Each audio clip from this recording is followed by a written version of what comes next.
Welcome once again class. आज के video lecture में हम पढ़ेंगे अबाउट पॉपुलेशन और उसके जो हायर पॉपुलेशन है हमारे कंट्री के अंदर, उसके रीज़न क्या है और उसके क्या कॉन्सिक्वेंसेस हैं। ठीक है, कैसे वो परिणाम जो हैं उसके क्या हैं। सबसे पहले हम देखते हैं पॉपुलेशन की डेफिनेशन क्या है। सबसे जो करेक्ट डेफिनेशन है पॉपुलेशन की वो ये है, the number of individuals of a particular species in A given area at A given time.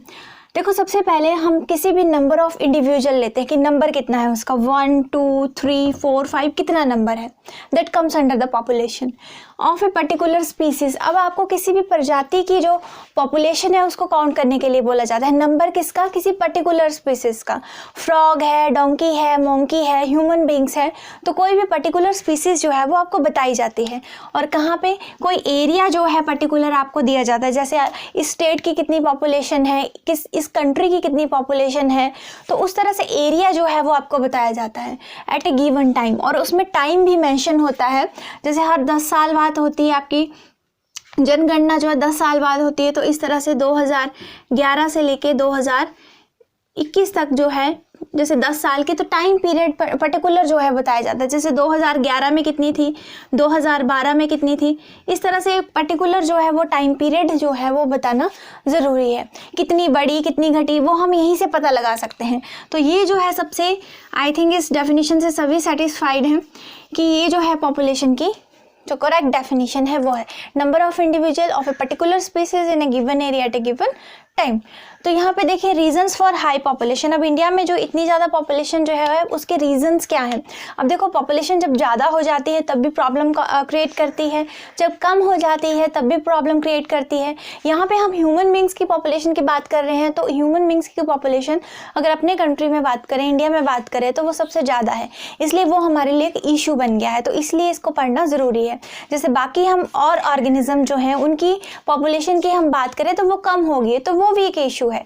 वहां पे हम इस तरह से ओवर पॉपुलेशन के बारे में नहीं पढ़ते हैं, वहां पे हम पढ़ते हैं that endangered species, extinct species, जो विलुप्त हो रही हैं जातियाँ, जो लुप्त होने वाली हैं, लुप्त होने की कगार पे हैं, इस तरह से हम पढ़ते हैं। तो वहाँ पे इशू है कि पॉपुलेशन कम है, यहाँ पे इशू है पॉपुलेशन ज़्यादा है। तो अभी हम सिर्फ ह्यूमन पॉपुलेशन का डिस्कस करेंगे कि वो अभी ज़्यादा है और उसको हम कैसे जो है वो कंट्रोल कर सकते हैं। ज़्यादा भी होना प्रॉब्लम है, कम होना भी प्रॉब्लम है। ठीक है, तो सबसे पहले देखिए रीजंस क्या हैं। इसके रीजंस अगर हम लिखने जाएँ तो हम लिख सकते हैं डिक्लाइन इन डेथ रेट। अब डेथ रेट में जो है वो कमी आ गई है। क्योंकि मेडिकल फैसिलिटीज़ जो है वो बहुत ज़्यादा लोगों को सुविधा, हर प्रकार की सुविधा जो है, तो डेथ रेट जो है वो कम हो गया है। उसकी वजह से ये भी एक रीज़न है, मेन रीज़न है कि हमारी पॉपुलेशन जो है वो ह्यूमन पॉपुलेशन बढ़ रही है। Slower decline in birth rate, जो बर्थ रेट है उसमें कमी जो है वो कम आ रही है। ठीक है, डिक्लाइन होता है कम होना, तो डिक्लाइन इन बर्थ रेट, लेकिन वो स्लो है क्योंकि जो रिप्रोडक्टिव एज पे जो एंटर करते हैं लोग, उनका जो पॉपुलेशन जो है वो ज़्यादा है। अगर इनकी पॉपुलेशन ज़्यादा है तो बर्थ भी ज़्यादा होंगे, तो बर्थ रेट जो है वो बढ़ रहा है और डेथ रेट जो है वो कम हो रहा है। अब इसका एक ये भी रीज़न है कि MMR जो है और IMR ये जो है वो कम हो रहे हैं। अब ये क्या होता है, MMR क्या होता है, मैटरनल, पिछली वीडियो में बोला था मदर मोर्टेलिटी रेट, पर मदर नहीं होता एक्चुअली, आप वर्ड लिखेंगे मैटरनल। ऐसे मैटरनल का मतलब ही मदर ही होता है, लेकिन मदर नहीं लिखेंगे, आप मैटरनल लिखेंगे, तो यहाँ पे इसका मीनिंग आ जाएगा मैटरनल मोर्टेलिटी रेट कम हो रहा है और इन्फेंट मोर्टेलिटी रेट जो है वो भी कम हो रहा है। अच्छी बात है कम हो रहा है, क्योंकि ज़्यादा जो लोग हैं, मेडिकल फैसिलिटीज़ हैं, तो डिलीवरी के लिए जो प्रेग्नेंट वुमेन्स हैं वो हॉस्पिटल जाती हैं तो वहाँ पे उन्हें सारी फैसिलिटीज़ मिलती हैं, तो यहाँ पे चांसेस बहुत कम हो जाते हैं MMR और IMR के। इन्फेंट जो बच्चे की मृत्यु दर है और जो माँ का मृत्यु दर है वो बहुत ही कम हो जाता है। तो ये एक अच्छी बात है, लेकिन इसकी वजह से हमारी पॉपुलेशन जो है वो डे बाई डे इंक्रीज हो रही है। दूसरा, लॉन्गर लाइफ स्पैन। अब जो लॉन्गर लाइफ स्पैन जो है, जैसे एवरेज जो है वो 50 है। अब आप बोलेंगे अभी जो एवरेज ईयर्स है, अगर हम करंटली देखें तो 50 ईयर्स है, लेकिन हम कुछ साल पहले की बात करें तो लोग जो है वो 100 साल भी जी जाते थे। तो ये कैसे रीज़न आ गया इस करंट सिचुएशन में, ओवर पॉपुलेशन का कैसे रीज़न आ गया। अब देखो, पहले जो है वो इसका रीज़न वही है जो पहले बताया कि मेडिकल फैसिलिटीज जो ज़्यादा है। अब जैसे किसी को स्नेक बाइट हो गया तो हॉस्पिटल बहुत ही दूर होते थे पहले, बहुत ही कम जगह पे होते थे, तो रास्ते में ले जाते जाते उनकी डेथ होने के चांसेस भी ज़्यादा थे। लेकिन अब ये है कि प्राइमरी हेल्थ सेंटर हर किसी को अवेलेबल हैं, जो हॉस्पिटल्स हैं वो हर पास में ही अवेलेबल हैं, एम्बुलेंस अवेलेबल है, गाड़ियाँ अवेलेबल हैं, तो यहाँ पे जो ये जो प्रॉब्लम्स हैं वो हम टैकल कर सकते हैं। इसलिए ये भी लॉन्गर लाइफ स्पैन है। This is the reason for the over population, और जो बेटर हेल्थ फैसिलिटीज़ हैं, मेडिकल फैसिलिटीज़ हैं, वो रिस्पॉन्सिबल हैं this for longer life span.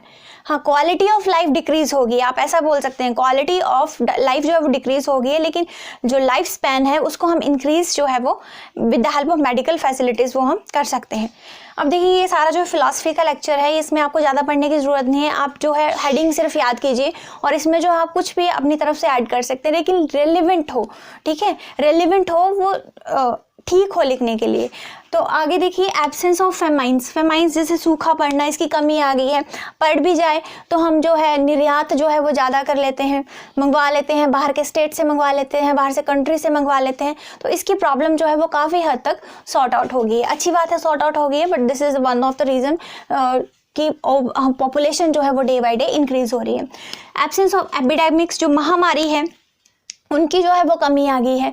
अब महामारी जो है वो फैल रही है, मेडिकल हेल्थ फैसिलिटीज़ भी वैसे ही डेवलपमेंट जो है वो अपनी कर रही हैं, तो ये प्रॉब्लम भी हम सॉर्ट आउट कर सकते हैं। अब जैसे प्लेग की बीमारी आपने सुना होगा, तो ये एक ऐसी बीमारी थी जिसने जो है वो गाँव जो है वो खाली कर दिए थे। लास्ट में जिसकी डेथ हुई उसको जलाने वाला कोई नहीं था। तो ऐसी महामारी भी रही है जिनकी वजह से पॉपुलेशन जो है वो डिक्रीज़ हो गई। लेकिन अब बहुत कुछ सालों से ऐसी महामारी जो है वो नहीं फैली है तो फिर उसका सॉल्यूशन है। तो इसकी वजह से भी population, this is one of the reason of over population, ठीक है। लेकिन अच्छी बात है, नहीं फैली है, लेकिन उसके साथ जो है हमें पॉपुलेशन को कंट्रोल भी करना है, ना बहुत ज़्यादा और हमें कम भी नहीं चाहिए। हम कंट्रोल वर्ड यूज़ करते हैं हम किसी भी चीज़ के लिए।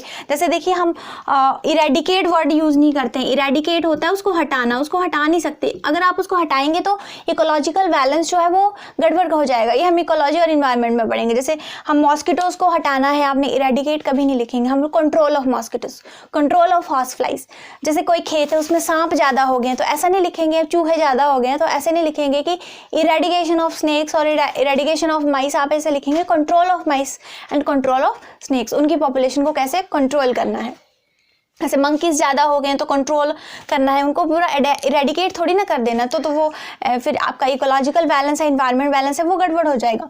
अब देखिए, अर्ली मैरिजेस जो है लोगों की, जो बच्चों की जल्दी छोटे एज में शादियां करवा देते हैं, तो हर साल बच्चे इस तरह से। तो रिप्रोडक्टिव जो एज है वो वहाँ पे देखो, इस एज में जो एंटर कर रहे हैं उनकी पॉपुलेशन ज़्यादा हो जाएगी। तो नंबर ऑफ बर्थ्स जो है वो भी चाइल्ड के वो ज़्यादा हो जाएंगे, फिर वो पॉपुलेशन जो है हमारी ओवर पॉपुलेशन में कन्वर्ट हो जाएगी।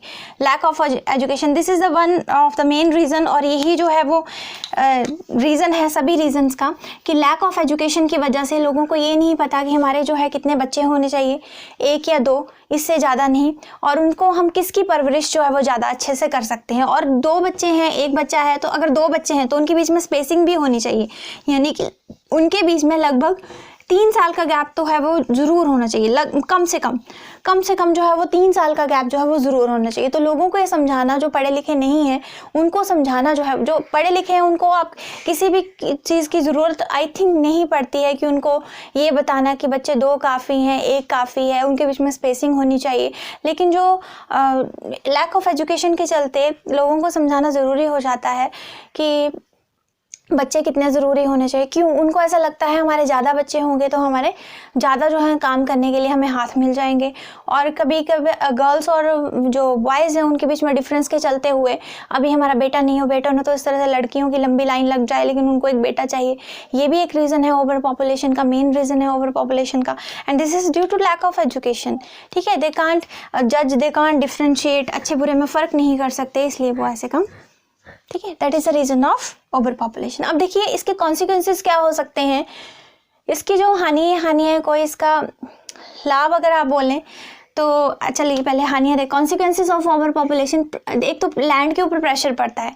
मान लो आपकी पॉपुलेशन जो है वो डे बाय डे इंक्रीज हो रही है, तो लैंड तो वैसे ही रहेगी, वो तो इंक्रीज नहीं होगी, वो तो फिक्स है। अगर आपको पॉपुलेशन जो है, देखो मान लो इस लैंड में ज़्यादा होगी, ये फॉरेस्ट एरिया है आसपास, तो लोग क्या करेंगे, अब उनको जगह चाहिए रहने के लिए, मकान चाहिए उनको रहने के लिए, ठीक है। मकान जब चाहिए, पहले 1 कमरा 2 कमरे, फिर 2 कमरों में नहीं गुजारा हो रहा है, 4 कमरे 6 कमरे, ठीक है। तो इस तरह से वो फॉरेस्ट एरिया को जो है वो क्लियर करने लग जाते हैं। जब फॉरेस्ट एरिया को क्लियर करने लग जाते हैं तो हम जो इकोलॉजी और इन्वायरमेंट उसका छेड़छाड़ करते हैं, और इस तरह से जो है प्रेशर जो है वो लैंड के ऊपर पड़ता है, क्योंकि लैंड इतनी रहेगी, ठीक है, लैंड उतनी रहेगी, वो नहीं कम होगी ज़्यादा होगी। अनएम्प्लॉयमेंट, अब देखो जो फैमिली की बात ले लीजिए, अगर 1 या 2 बच्चे होंगे उसको सेटल करना इजी है, 4 बच्चे हो जाएंगे, किसी के 5 हो जाएंगे, 6, उनको सेटल करना जो है वो उतना ही मुश्किल हो जाएगा, ठीक है, उतना ही मुश्किल हो जाएगा। पॉवर्टी, इससे गरीबी जो है बढ़ती है, ये भी बात आप मानते हैं, और ये आप और अच्छे से लिख सकते हैं। मेरे बिना बताए ही आप बहुत अच्छे से लिख सकते हैं। आई थिंक पॉवर्टी, जो अगर पॉपुलेशन बढ़ेगी तो गरीबी कैसे बढ़ेगी, ठीक है। जापान के लोग हैं, वहाँ पे पॉपुलेशन जो है वो कम है, काफ़ी डेवलप्ड जो कंट्री है, तो वहाँ पे जब बच्चे का बर्थ होता है तो वहाँ पे गिफ्ट दिए जाते हैं, क्योंकि पॉपुलेशन उन्हें बैलेंस करनी होती है। देखो कम होना भी जो है वो that is also a sign of danger, और जो ज़्यादा होना that is also sign of danger. China में पॉपुलेशन जो है वो इंडिया से भी ज़्यादा है, but still it is a developed country, वो सारा ही अपना मैन पावर जो है वो उसको यूज़ करते हैं, ठीक है, इस तरह से। तो कुछ फ़ायदे भी हैं, नुकसान तो देखिए यहाँ पे फूड, लेकिन एरिया जो है वो चाइना का ज़्यादा है, ठीक है, और हमारा जो है कम है, तो हमें थिकली पॉपुलेटेड जो कंट्री है वो इंडिया फिर आ जाता है। चलिए आगे बढ़ेंगे। फूड जो है, फूड अवेलेबिलिटी उतनी रहेगी, अगर मान लो फूड प्रोवाइड भी कर लेंगे, जैसे अभी बोला निर्यात भी करवा लेंगे अदर स्टेट से, अदर कंट्री से, तो क्वालिटी जो है वो यहाँ पे कम होती जाती है। जैसे आप 50 लोगों को अच्छे से खाना खिला सकते हैं, अगर आपके पास 100 आ जाए, 1000 आ जाए, उतनी मुश्किलें जो है वो बढ़ती जाती हैं, ठीक है। तो ये रीज़न है। तो कंट्रोल मैनर में ना कम होनी चाहिए ना ज़्यादा होनी।